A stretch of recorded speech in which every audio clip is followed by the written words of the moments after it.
কি করলে তুমি আমার হবে, কি করলে আমি তোমাকে পাবো, কি করলে তুমি আমার সঙ্গে থাকবে।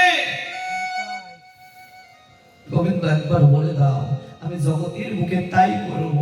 সংসারে তো তুমি, তুমি মানেই তো আমি, তুমি না থাকলে তো আর আমি থাকতাম না। তুমি তো আমাকে এত কিছু দিয়েছো, সবই তো তোমার। কিন্তু মা একটু আর অনুধাবন করুন তো সকলে, সবই তো গোবিন্দের, গোবিন্দ সবই দিল, কিন্তু আপনি আমি গোবিন্দকে মন থেকে ভালোবেসে কতটুকু দিতে পেরেছি, কি দিয়েছি। আজ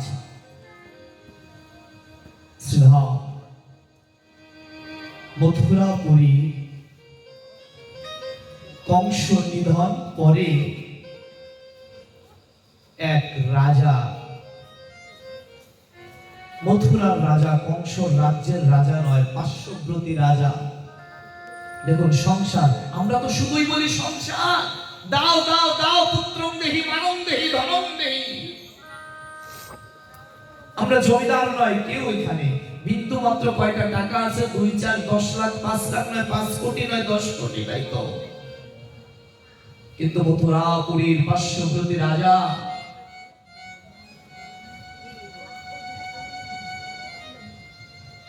গোবিন্দ দাস, গোবিন্দ দাস রাজা, তিনি না রাজ্যভার চালাচ্ছে, রাজ্য করছে, রাজত্ব করছে। রাজত্ব করতে করতে করতে করতে একদিন দেখতে পায়, কথাটা শুনবেন মায়েরা, একদিন দেখতে পায় তার রাজ্যের মধ্যে একজন পুত্র, পিতামাতা বৃদ্ধ হয়ে গিয়েছে। এটা সাউন্ড একটু বাড়িয়ে দাও তো ভাই। পিতামাতা বৃদ্ধ হয়ে গিয়েছে, এই আমার কথা শুনছো ভাই, এটা একটু বাড়িয়ে দাও, একটু কিছুটা, এইটা আমারটা শুধু। চরণে হাত রেখে বলছে মায়েরা কথাটা শুনবেন। ওই রাজা গোবিন্দ দাস দেখতে পায় তার রাজ্যে এক সন্তান, পিতামাতা বৃদ্ধ হয়েছে, স্ত্রীকে সঙ্গে নিয়ে ওই বৃদ্ধ পিতা মাতা ঘরের মধ্যে পায়খানা প্রস্রাব করে দিচ্ছে। তাদের টানতে হবে, দেখতে হবে। তাই ওই বৃদ্ধ পিতা মাতাকে ঘর থেকে বের করে, এই যে ঘর না, বাহিরে বের করে ছোট্ট একটি ছাপরা পাতা, তাল পাতা টাতা দিয়ে একটু কুড়ে ঘর করে সেখানে রেখেছে। ঝড়ে বৃষ্টি এসে পড়ছে, কত কষ্ট হচ্ছে। ওই রাজা ওই ভাবটা দর্শন করলো, দর্শন করে তিনি মনে মনে অনুধাবন করলেন, হায় রে, যেই পিতামাতা না খেয়ে সন্তানকে লালন পালন করলো, কত আদর যত্ন সোহাগে বড় করলো, আজ সেই পিতামাতা বৃদ্ধ হয়েছে আর তার স্থান হয়েছে গাছ তলায়, ঘরের একটা জায়গায় তার স্থান হলো না।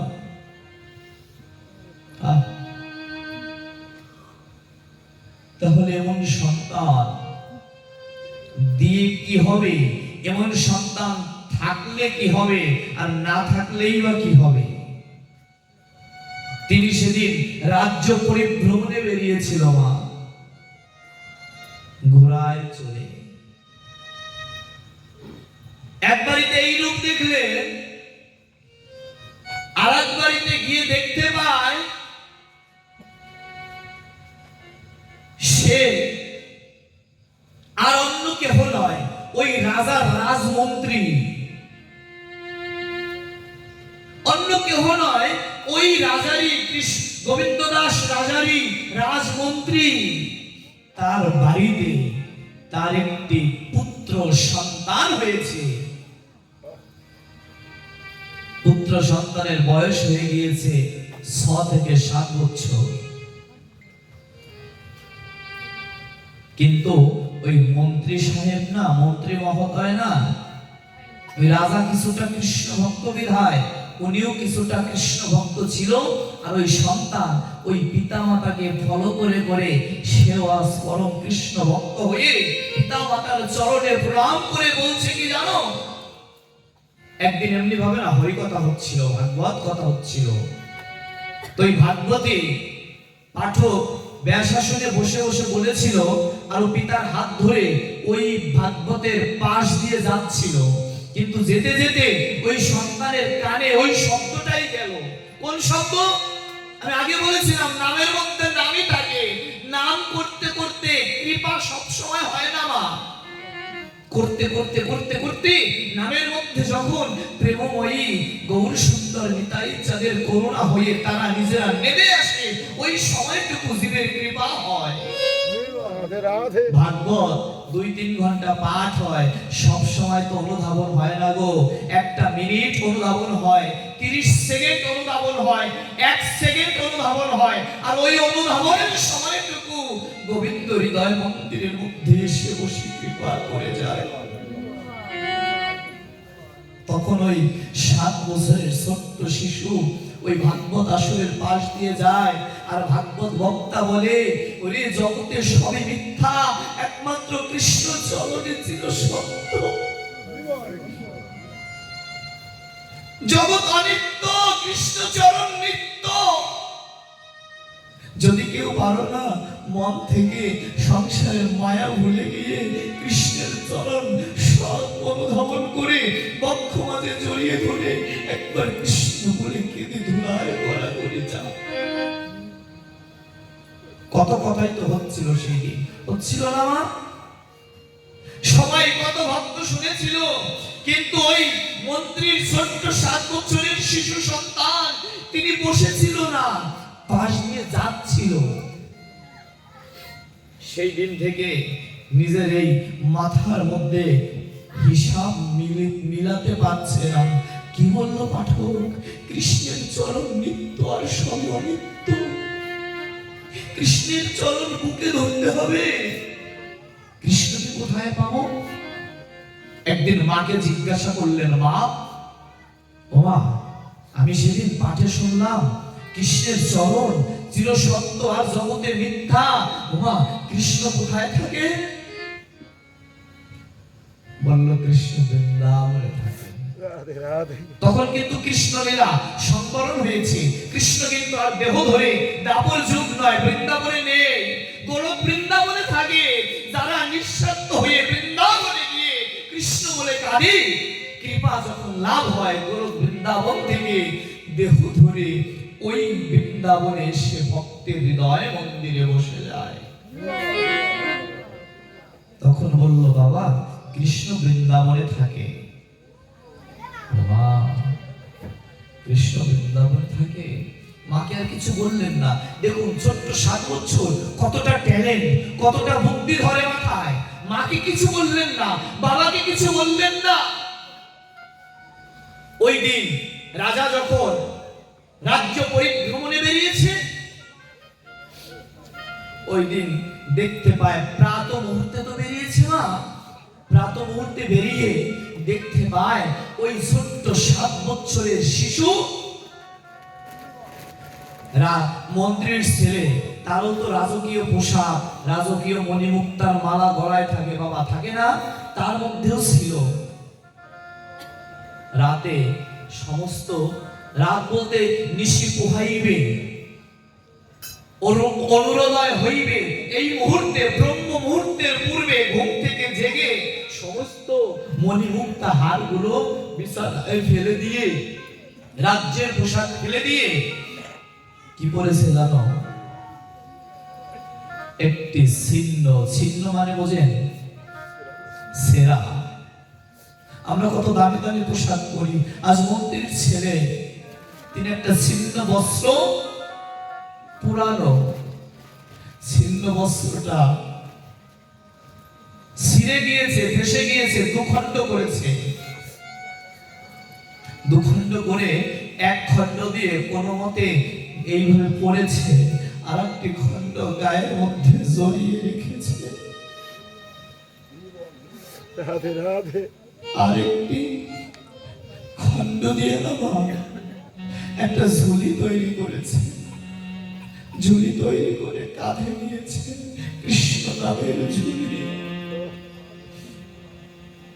ললাটে তিলক করে সকালবেলা মা বাবা যখন ঘুম থেকে উঠেছে মা বাবার চরণে প্রণাম করে বলছে, ও পিতা ও মাতা, আমি বুঝে গিয়েছি এই সংসার সংসার শুধু মায়া, সংসার শুধু যাতনা।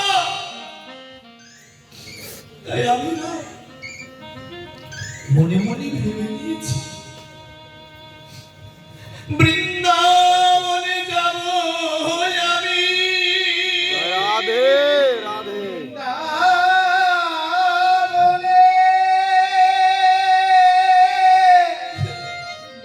যাব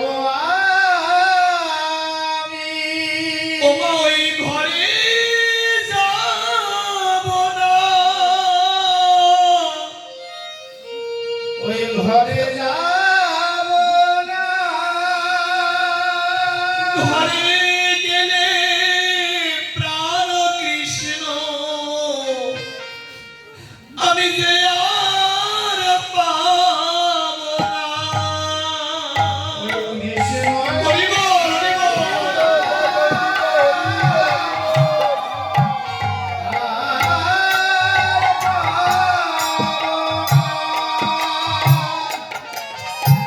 এই বলে না মা কি ছোট্ট 7 বছরের শিশু সে বলছে ঘর ছেড়ে বৃন্দাবনে যাব, আর কৃষ্ণ আর সংসার করব না। কি করা যায়? তখন মা বাবা দেখতে পায়, মা বাবা দেখতে পায় এই সন্তানকে কিভাবে বেঁধে রাখা যায়, কি দিয়ে বেঁধে রাখা যায়। কিন্তু মা কৃষ্ণ নামে একবার যদি প্রাণ পাখিটা কাঁদে, কৃষ্ণ নামে একবার যদি প্রাণ পাখিটা ঘরের বাহিরে চলে যায়, ওই প্রাণ পাখিকে যে আর কখনো গৃহের মধ্যে বন্দী করে রাখা যায় না।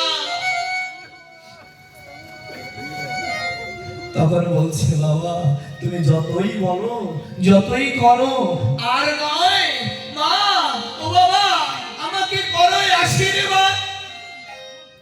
মেটে জানো সাপ, মেটে জানো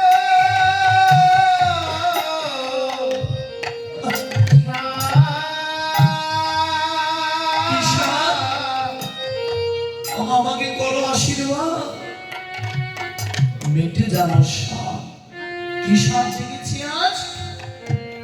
বৃন্দাবনে গিয়ে যেন কৃষ্ণের চরণটা পাই, কৃষ্ণের চরণটা পাওয়ার বড় সাপ যে আমার মধ্যে জেগেছে।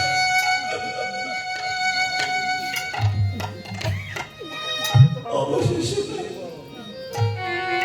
কৃষ্ণ নামের ঝুলি নিয়ে কাঁদতে কাঁদতে পিতামাতাকে প্রণাম করে বলছে, কোথায় কৃষ্ণ মধুসূদন তারা?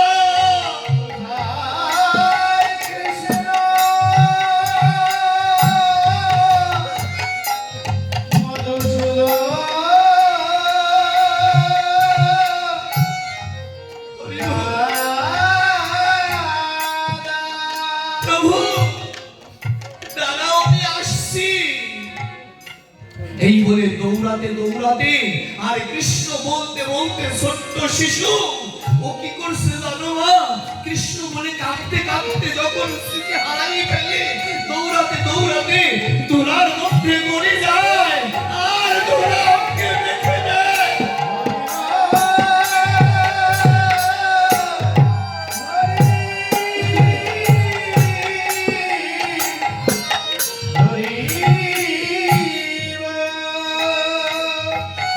এই বলে না বৃন্দাবন চিনছে না, বৃন্দাবন তো অনেক দূরের পথ, আর ও যে ছোট্ট শিশু ও কেমন করে বৃন্দাবন চিনবে না বাবা বলো? পড়তে পড়তে কত পথচারীর পায়ের উপরে পড়ে যায়, আর যখনই পড়ে যায় তখনই তার চরণ দুটো জড়িয়ে ধরে নয়ন জলে চরণ সেবা দিয়ে বলে, ওগো তুমি বলতে পারো বৃন্দাবন কত দূরে? ওগো তুমি একটু বলতে পারো আমার কৃষ্ণের লীলাভূমি কত দূরে? বলছে, এই খোকা তুই বৃন্দাবনে যাবি? বলছে, হ্যাঁ, আমাকে একটু বৃন্দাবনের পথ দেখিয়ে দাও। ও, যা, ওই তো বৃন্দাবনের পথ। ও, বৃন্দাবনের পথ ওই দিকে, আবার গড়াগড়ি যায়। তখন তিনি মায়ের মুখে শুনেছিল প্রত্যেকটা মানুষের দেহের মধ্যে কৃষ্ণ বিরাজমান। তাই মানুষের দেহ ধরলে, মানুষের চরণ ধরলে কৃষ্ণের দেহ ধরা হয়, কৃষ্ণের চরণ ধরা হয়। আর মানুষ তাদের চরণ যখন ধরবে অনায়াসে রাধারানীর কৃপা হবে, কৃষ্ণের কৃপা হবে। তাই যখন পথে পড়ে তখন মায়ের কথাটা মনে পড়ে গেল। কি মনে পড়লো জানো? যে আমি পথে পড়ছি। কি হলো? তখন মায়ের কথাটা স্মরণ করে আজ শিশু সন্তান বলে উঠলো। কি বলে উঠলো? এই চরণ তো মানুষের চরণ নয়,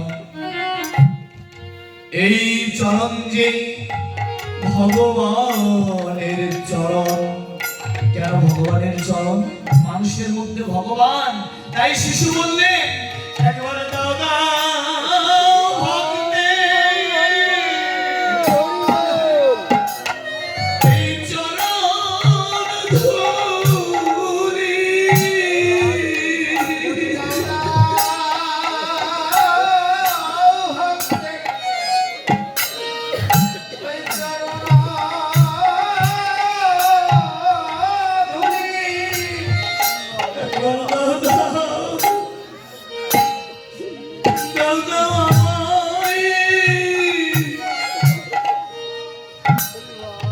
ওই ভক্তের চরণ ধুলি।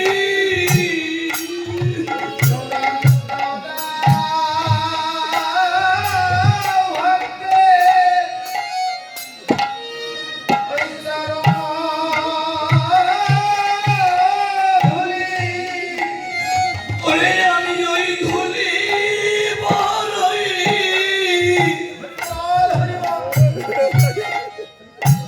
বড়ই ভালোবাসি।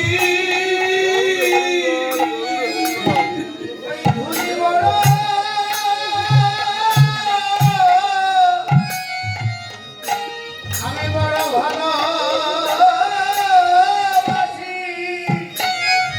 বলি একবার দাও দাও দাও দাও আমায় ওই ধুলি অঙ্গে মাখিয়া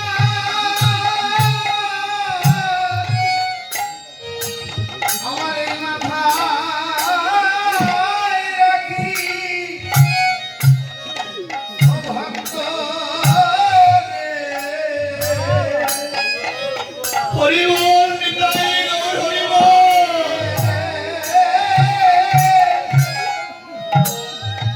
এই চরণ ধুলি।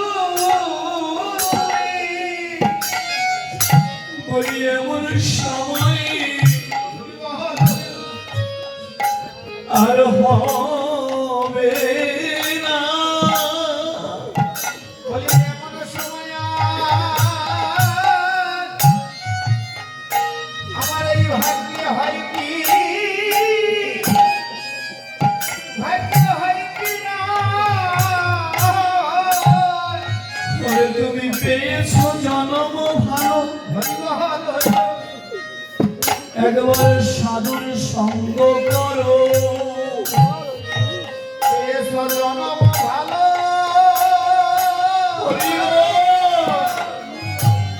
নিতাই গৌর হরিবল।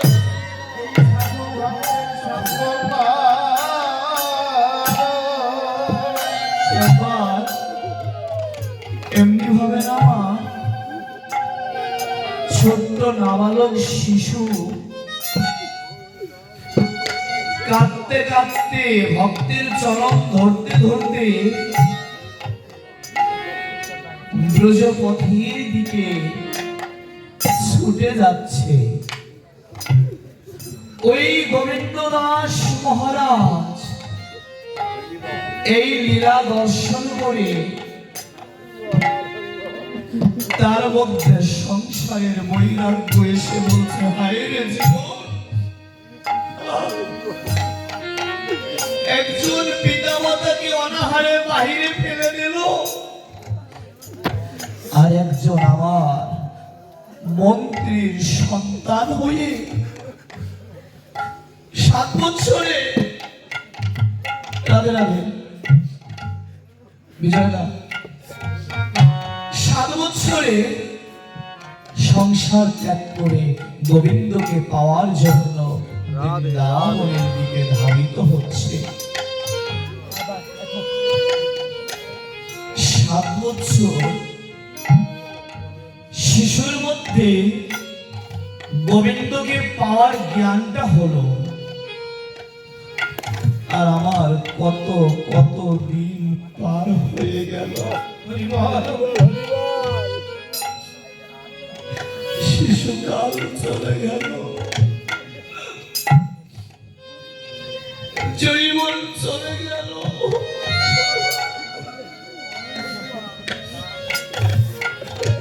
অবশেষে মৃত্যুকাল আগত। আমি তো কৃষ্ণের চরণের সন্ধান করলাম না। কোথায় কৃষ্ণ? আমি তো একবারও কৃষ্ণের কাছে যাওয়ার পরিকল্পনা করলাম না। কিসের দেহ, কিসের সংসার, আর আমিও নয়। এতে হয় আমার কৃষ্ণ সেবা, লাগলো না রে।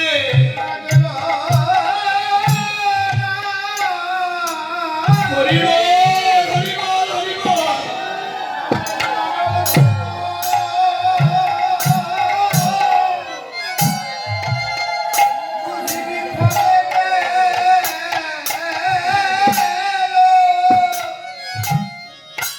আমার এই মানব দেহ কৃষ্ণ সেবা না লাগিল। আজ মহারাজ তিনি বললেন, আমার এই দেহটা তো কৃষ্ণ সেবায় লাগলো না।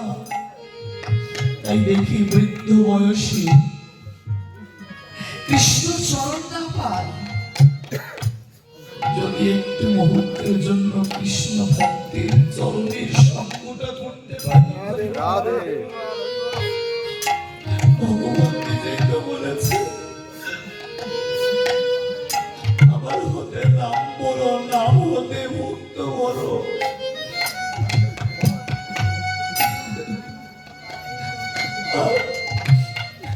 ভক্ত হতে ভক্তের দুটি রাজন চালন চালো।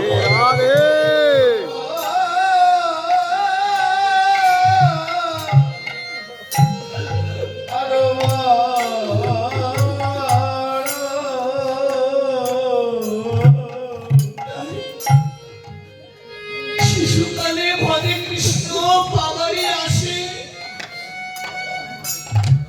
জৈবনে ভজে কৃষ্ণ আসে বা নাই আসে,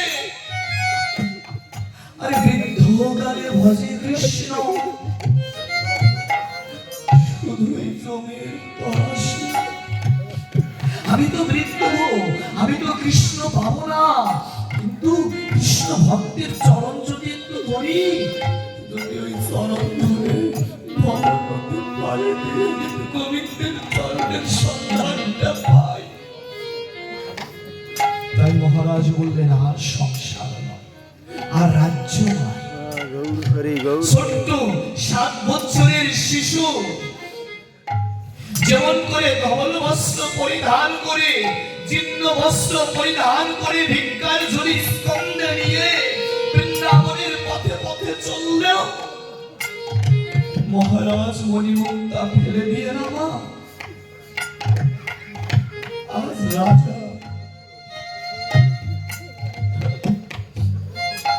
আজ রাজা ভিখারি সেজেছে, ভিখারি হয়েছে। আজ রাজা রাজা থেকে ভিখারি হয়েছে মা। ভিখারি হয়ে রাজ্য ভার অর্পণ করে না তিনিও কৃষ্ণ কৃষ্ণ বলে দোলায় গলা করে যায় আর বলে কোথায় বৃন্দাবন, কোথায় বৃন্দাবন। ঘর থেকে বেরোনোর সময় যে ভিক্ষার ঝুড়ি নিয়ে বেরিয়েছে না মা, ছোট বাজার কি বল, যে ভিক্ষার ঝুড়ি নিয়ে বেরিয়েছে না মা, উদরে তো কিছু দিতে হয়, দিতে হয় না? তাই নগরবাসীর দ্বারে দ্বারে ভিক্ষা করে। ভিক্ষা করে করে ভিক্ষা যখন করে তখন নয়নের জল ঝরে। ভিক্ষা করে করে ওই ভিক্ষা যে তন্দুলি গুলো পায়, ভিক্ষার তন্দুলি মানে চাউল দেই না আমরা ভিক্ষায় বাবা। বৈষ্ণব আজ তো সে রাজা নয়, সে কি রাজা? আজ তো রাজ্য ছেড়ে দিয়ে সে তো ভিক্ষার ঝুলি কাঁধে নিয়ে পথের ভিখারি হয়েছে। কেন? কার জন্য? তারও তো সংসার, স্ত্রী, কন্যা, পুত্র, পরিজন ছিল। কিন্তু কৃষ্ণচরণ নৃত্য করে ভিক্ষার ঝুলি কাঁধে নিয়ে ঘর ছেড়ে নগরবাসীর দ্বারে দ্বারে গিয়ে বলছে, নগরবাসীগণ, কৃষ্ণ সেবার করে আমাকে এক মুষ্টি তন্দ্র ভিক্ষা দাও। রাধে রাধে। আর নগরবাসী যখন ভিক্ষা দেয়, ভিক্ষা তন্দ্রটা এমনি ভাবে হাতে ধরে বলে, প্রভু আমি এতদিন রাজা ছিলাম, তোমার সেবা দিতে জানিনি রাজপ্রাসাদে থেকে।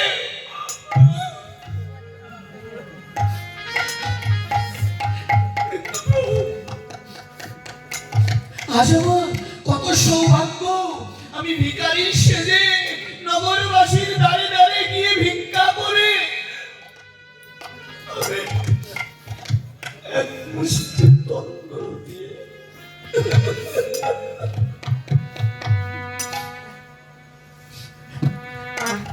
তোমার সেবার আয়োজন করতে পারছি। কৃষ্ণ দয়াময়,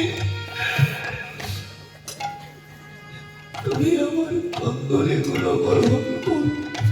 যখন নিবেদন করছে না, তখন এই নয়নের দুটি নয়নের বাড়ি ধারা টপ টপ করে ওই তন্দুলির উপরে পড়ছে।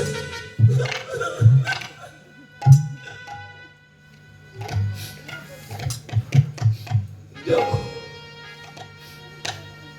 দুটি নয়নের নয়ন জল ওই তন্দুলির উপরে পড়ছে মা,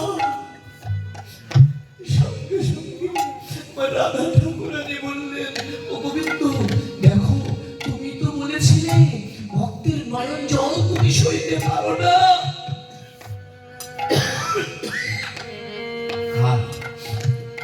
রাজা রাজপ্রাসাদ ছেড়ে ভিক্ষার ঝুলি কাঁধে নিয়ে তোমার নামের নয়নের বাড়ি ধারা ছড়িয়ে ছড়িয়ে ভিক্ষা করে ভিক্ষার তন্দুলিতে নয়ন জলে মিশ্রিত করছে, তুমি চোখে কৃপা করবে না। ওমা জেনে রাখো, তোমরা ভগবানকে যতই দ্রব্যাদি দাও না কেন, গোপনে গোপনে দুফুটা নয়ন জল দিলে ওই নয়ন জলের নৈবেদ্যের চাইতে বড় নৈবেদ্য বিশ্ব জগতের আর কিছু কখনো হয় না। হরি বল, হরি বল।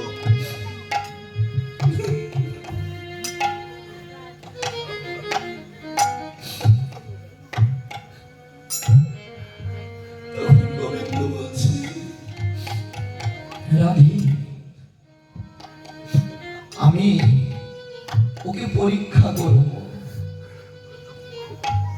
ও পরীক্ষায় যদি উত্তীর্ণ হতে পারে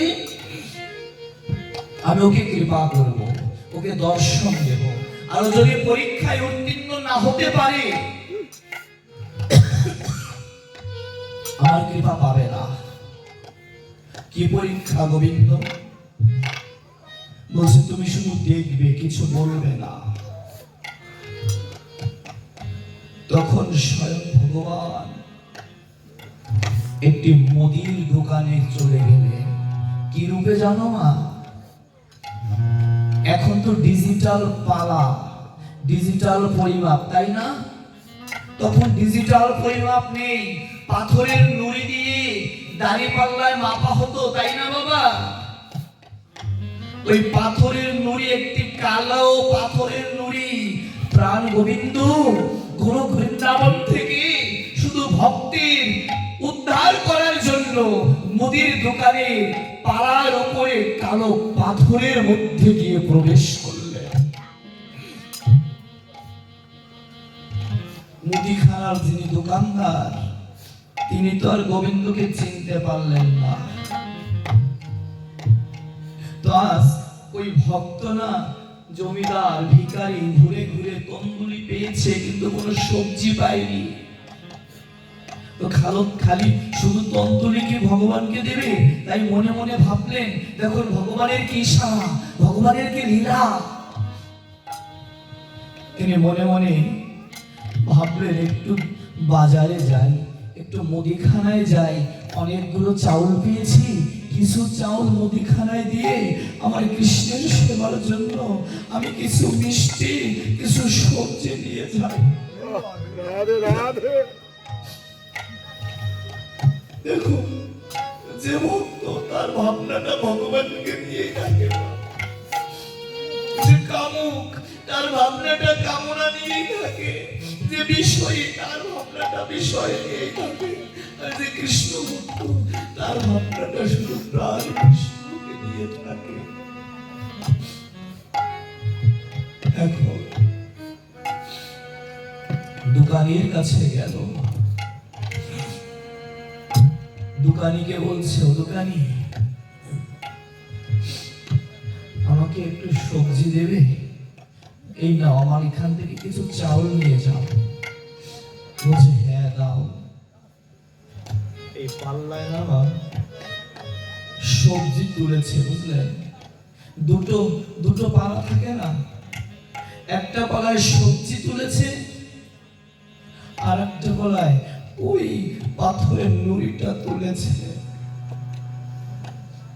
যখন পাথরের নুড়ি তুলেছে, ও তো আজ শুধু কালো পাথরের নুড়ি নয়, নুড়ির রূপে স্বয়ং ভগবান গোবিন্দ পাথরের মধ্যে বিরাজমান করেছে।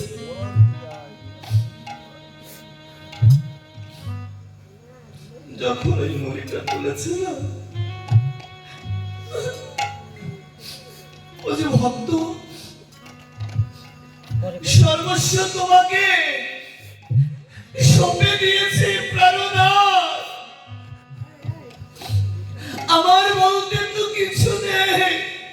কোথায় জমিদারি, কোথায় স্ত্রী সন্তান পরিজন, এইভাবে সবে আমার বিসর্জন, শুধু তোমার চরণে আমার সম্পদ।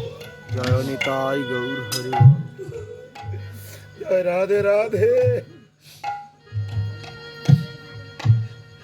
যখন সবজি পালায় তুলেছে মা,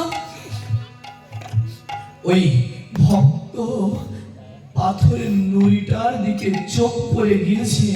যখনই চোখ পড়ে গিয়েছে না, গোবিন্দ বদনটা পাথরের নুড়ির মধ্যে ভেসে উঠেছে। আর তখনই ভক্ত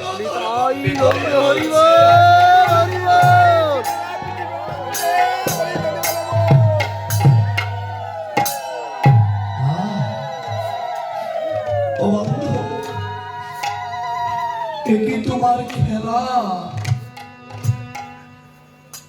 যাকে ব্রহ্মা পায় না ব্রহ্ম জ্ঞানে, যোগী পায় না যোগ সাধনায়, ধ্যানী পায় না ধ্যানে। আর গোবিন্দ, কত মুনি ঋষিগণ তোমার ধ্যান করছে, আর তুমি সমস্ত মুনি ঋষির কাছে না গিয়ে, ভক্তের হৃদয়ে না গিয়ে, তুমি এই দোকানদারের নুড়ির মধ্যে এসে ধরেছ।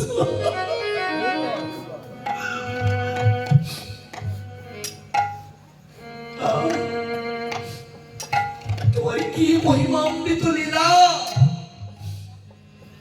তখন ওই দোকানি না, যে ভক্ত মা, সে না জগতে কিছু চায় না। ভক্ত কখনো বলে না প্রভু দাও দাও, ভক্ত বলে তুমি দিয়ে দিয়ে যাতে সুখী হও, তোমার সুখে আমি সুখী। ও দোকানি, তুমি না আমার সমস্ত তন্দুলিগুলো নিয়ে যাও,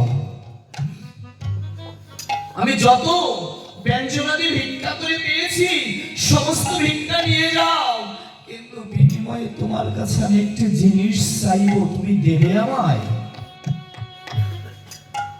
বলছি কি চাও ভিখারি? বলছো দোকানি নাও, আমার সমস্ত সম্বল নিয়ে নাও, আগামীতে ভিক্ষা করে আরো যা পাবো আমার সেবার জন্য আমি কিচ্ছু রাখবো না, আমি না খেয়ে থাকবো, তোমায় কথা দিচ্ছি সমস্ত ভিক্ষা আমি তোমায় দিয়ে যাব, কিন্তু বিনিময়ে শুধু ওই পাথরের নুড়িটা তুমি আমাকে ভিক্ষা দাও।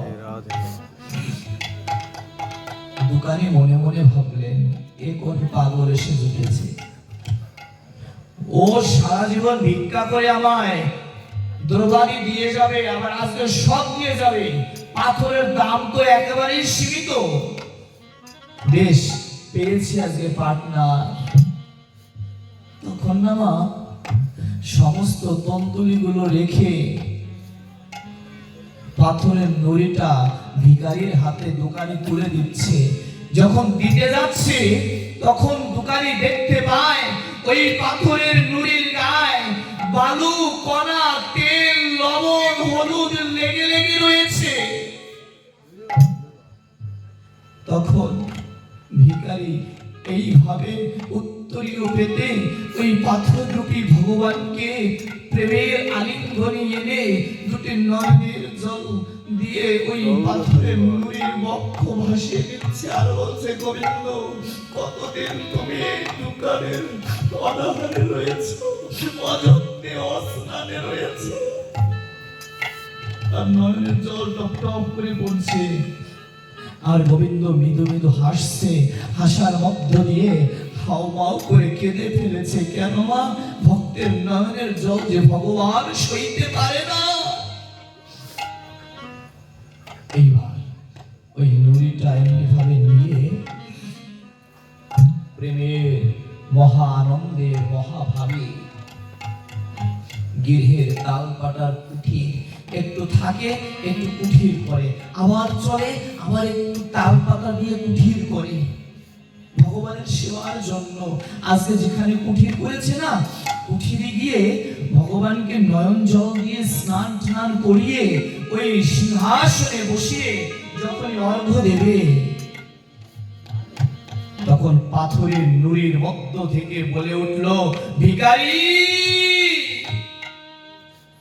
ভিখারি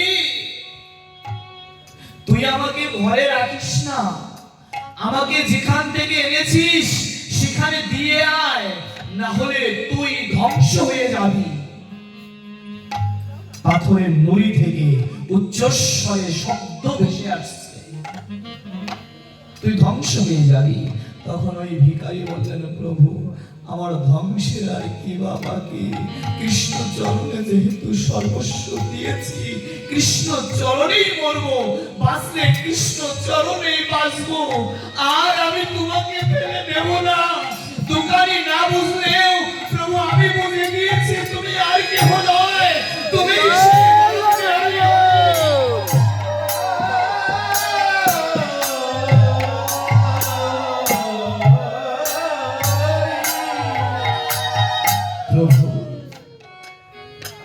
তুমি আমাকে যা করবে করো, আমি তোমায় ছাড়বো না। ও তুই আমায় ছাড়বি না? না প্রভু আমি তোমায় ছাড়বো না। তাহলে শোন, তোর একমাত্র পুত্র রাজ্যে রয়েছে, আমি তোর পুত্রকে সারা জীবনের জন্য কেড়ে নিয়ে যাব। বলছি এই জগতে কেবা পুত্র কেবা মাতা সবই পর, একমাত্র কৃষ্ণই পরম পুত্র, পরম পিতা, পরম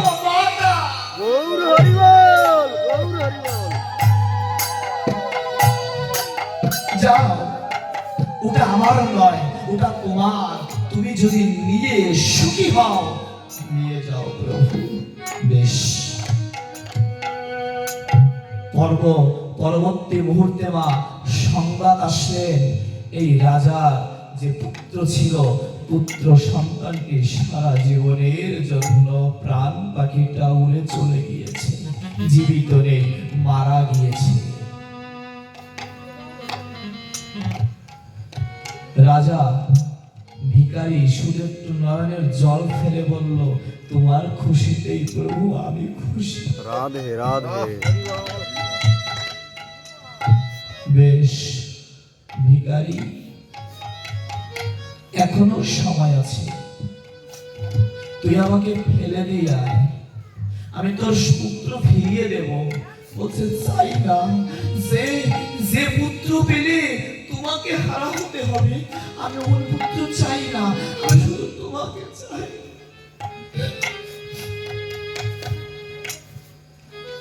পরবর্তীতে কন্যা নিয়ে গেল, আবারও বলল, প্রভু তোমার খুশিতেই আমি খুশি। স্ত্রী নিয়ে গেল, আবার বলল, প্রভু তোমার খুশিতেই আমি খুশি। ভিখারি, আমি তোর সর্বস্ব কেড়ে নিলাম, তবুও তুই আমাকে ছাড়বি না? বলছে না প্রভু,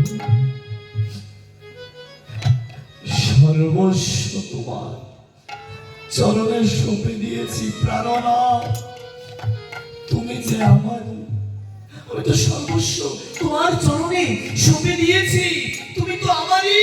আমি আর নতুন করে কি চাইবো, কাকে চাইবো? সমাগত ভক্তজন, একবার কৃষ্ণকে ভালোবেসে দেখুন না, একবার কৃষ্ণ প্রেমী নিজের দেহটা মজিয়ে দেখুন না, কতটা দিব্য প্রেম, কতটা দিব্য আনন্দ। দেখবেন যারা কৃষ্ণ নামে দেহ মজিয়েছে, শত কাজের মধ্য দিয়ে, শত ব্যস্ততার মধ্যে দিয়েও তারা কৃষ্ণ বলে কাঁদে, সাধু দেখলে প্রণাম করে। কেন করে জানেন? তারা যখন ব্যবসা প্রতিষ্ঠানে থাকে, কর্মস্থলে থাকে, দেহের মধ্যে মনে হয় আগুন জ্বালিয়ে দিচ্ছে। কেন জানো?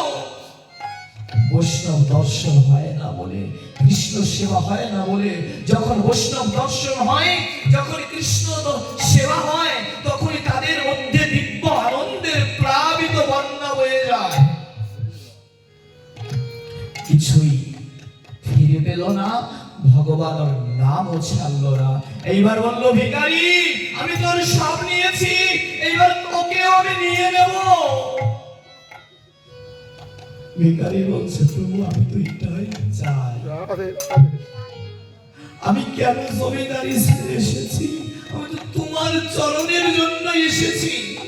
বলছে চরণ পাবি না, তুই ধুকে ধুকে কষ্ট পেয়ে মরবি। বলছে দেখি কেমন কষ্ট। পরের দিন আবার যখন ওই পাথরের নুড়িতে পুষ্প তুলসী হাত দিয়ে দিতে গেল না মা, এই হাত আর তুলতে পারছে না। এই হাত দিয়ে যে গোবিন্দের চরণে অর্ঘ্য দেবে, হাত আর তুলতে পারছে না। বলছে ভিখারি তোর একটা হাত সবে নিয়েছি, এখনো সময় আছে, তুই আমাকে ফেলে দে। ও ফেলবি না? না। পরের দিন বাম হাত দিয়ে ভিখারি আবার অর্ঘ্য পুষ্প ধরেছে। তখন বলছে, প্রভু যদিও নিয়ম নেই বাম হাত দিয়ে পূজা করার, কিন্তু মানুষের যদি একটা অঙ্গ না থাকে, এই অঙ্গটাও তো তোমার দান, তাই বাম হাত দিয়ে আমি তোমার চরণে অর্ঘ্য দিলাম।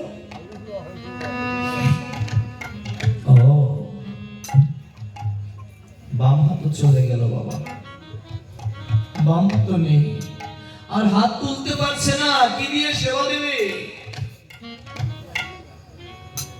তখন বলছে, প্রভু এখন আমার কাছে আছে। কি আছে? পরের দিন এমনি ভাবে মুখ দিয়ে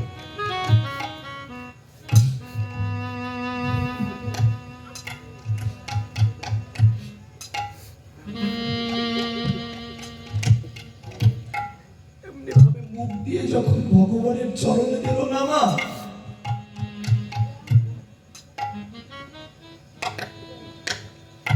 রাধে আর মাথা তুলতে পারছে না।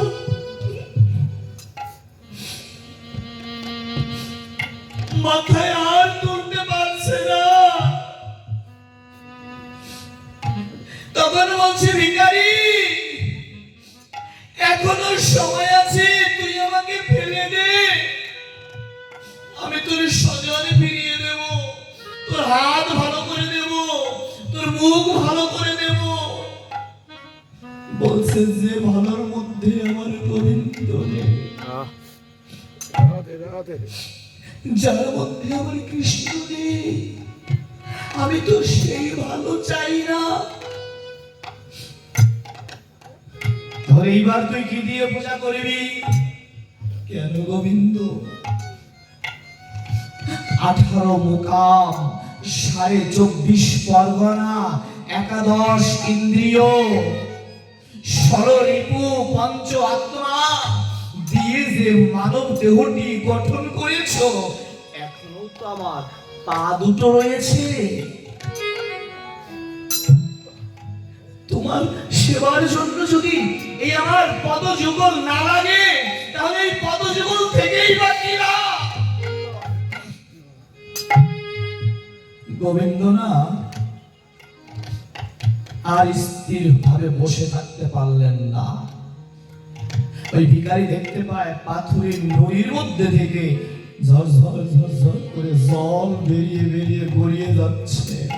আর ওই জলে না ওই ভাঙ্গা তাল পাতার কুঠিরটা পুরো ভিজে গিয়েছে।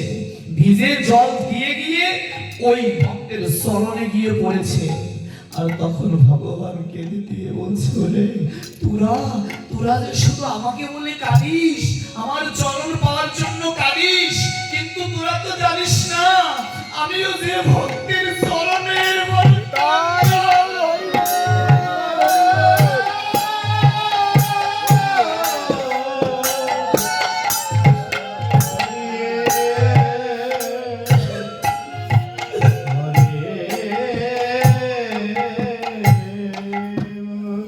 আমিও যে ভক্তের চরণ বড় ভালোবাসি। ওরে দে, আমি তো তোর চরণের আশেই বসে আছি। মনে মনে বলছি, আর পাথরের নড়ি থেকে জল অজরে ঝরছে মা। তখন ওই পা দিয়ে যখন পুষ্প তুলসী পায়ের আঙ্গুলের মধ্যে দিয়ে ওই পাথরের নড়ির উপর দিয়েছে না, সঙ্গে সঙ্গে পাথরের নড়িটা ভেঙে গিয়ে মদন মোহন কুমন ভুলন রূপ মোহন বংশে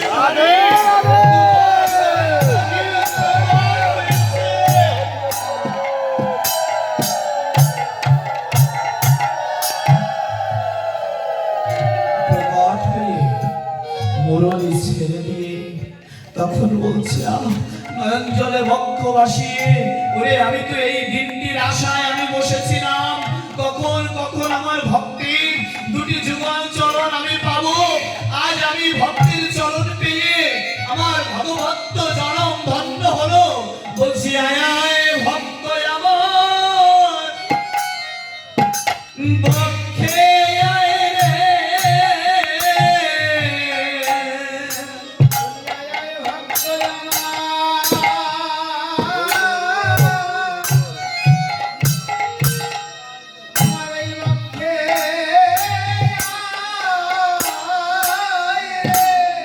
আমার ভগবত্ত জন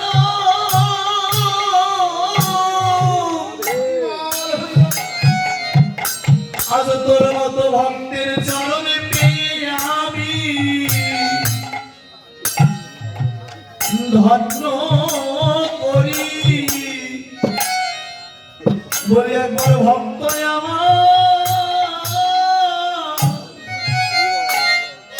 আমার এই বক্ষে